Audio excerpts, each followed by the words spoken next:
48 saac la soo dhaafay dhaqdhaqaaqyo xooggan oo dhanka ciidamada ah ayaa si weyn looga dareemayaa deegaano fara badan oo hoos yimaada magaalada Cerigaba ee xarunta gobolka Sanaag.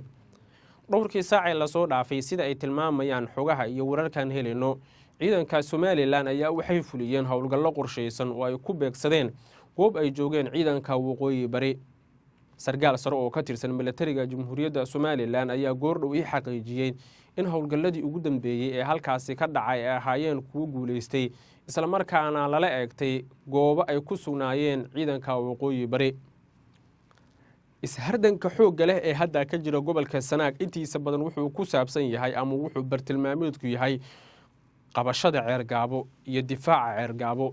ciidanka waqooyi bari waxay rabaan inay Cerigaba qabsadaan, halka ciidanka Somaliland ay rabaan inay Cerigaba difaacaan. waxaa jira Puntland oo iyadu isku tilmaamaysa dhexdhexaad, laakiin xog aan helnay aan ku ogaanay in Puntland aysan daacad ka ahayn dhacdooyinka halka ka jira oo ay doonayso in ay si weyn ula safato dhinaca Somaliland.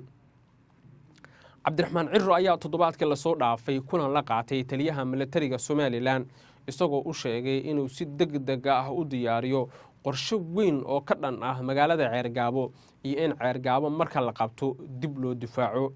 khubaro badan oo arrimahan la socota ayaa aaminsan in Cabdiraxmaan Cirro xilligan uu juhdi xoog iyo xeeladba ku bixinayo sidii Cerigaba gacanta loogu dhigi lahaa, kadibna ciidanka waqooyi bari magaalada looga fogeyn lahaa. khubaro kale oo arrimahan la socota waxay aaminsan yihiin in qabashada Cerigaba hadda aysan ahayn wax sahlan, maadaama Somaliland ay hadda ku furan yihiin mowjado dagaal iyo kuwo siyaasadeed oo dhinacyo badan ka imaanaya. Somaliland xilligan waxay la ceerceeraysaa inay xal u hesho khilaafka ka dhex alowsan beelaha Ciise iyo Samaroon. sidaas lamida Somaliland waxay dhexda u gashay dagaal siyaasadeed diblomaasiyadeed kadib Israa'iil aqoonsiga ay Somaliland siisay. dhammaan qodobadaas marka la isku daro iyo kuwo kale, Somaliland dad badan waxay aaminsan yihiin inay xilligan ku jirto dagaal saddex geesood ah oo Cabdiraxmaan Cirro sidoo uga dabaasho la arki doono. howlgallada halkaasi ka socda ayay sidoo kale dad badan aaminsan yihiin inay yihiin kuwii ugu habboonaa ee ka dhaca gobolka, maadaama Cabdiraxmaan Cirro uu yahay nin siyaasadiisu ay dheer tahay oo si weyn ula socda dhaqdhaqaaqyada halkaa ka socda. markana wararka laga helayo gobolka Awdal ayaa waxay tilmaamayaan in xiisado culus laga soo warinayo koonfurta iyo waqooyiga magaalada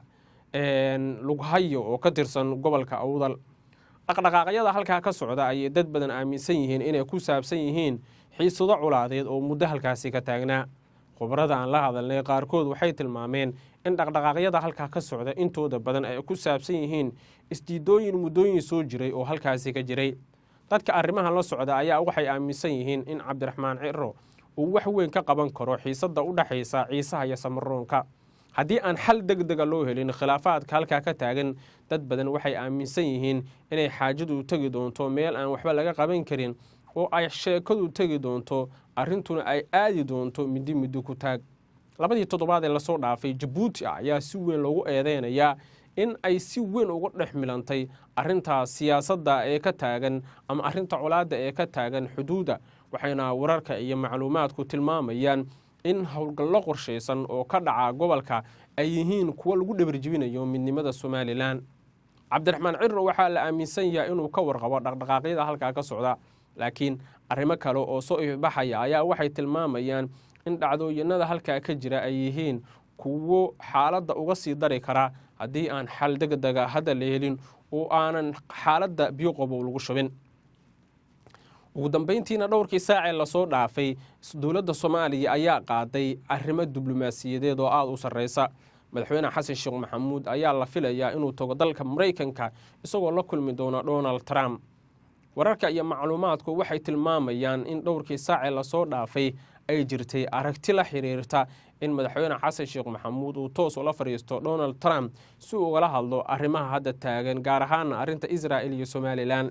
khubaro badan oo arrimahan la socota ayaa aaminsan in xal degdega loo heli karo khilaafaadka hadda taagan, laakiin marka hore ay tahay ayaa la leeyahay in si hoose loo xaliyo waxyaabaha la isku hayo. Somaliland iyo sidoo kale Soomaaliya hadda waa ay kala tageen oo waa ay kala dhinteen. Somalilandna waxay markan doonaysaa in dalal kale oo dhowr ah ay ka hesho aqoonsi, sida uu tilmaamay wasiirka arrimaha dibadda Somaliland oo warbaahinta la hadlay, kaasi oo dabcan ku nuxnuxsaday inay xilligan la joogo xilligii Somaliland ay aqoonsi buuxa ka heli lahayd dunida inteeda kale gudahaan wararkeen intaas ay ku dhan yihiin saaxiibayaal soo dhawaada amaani wanaagsan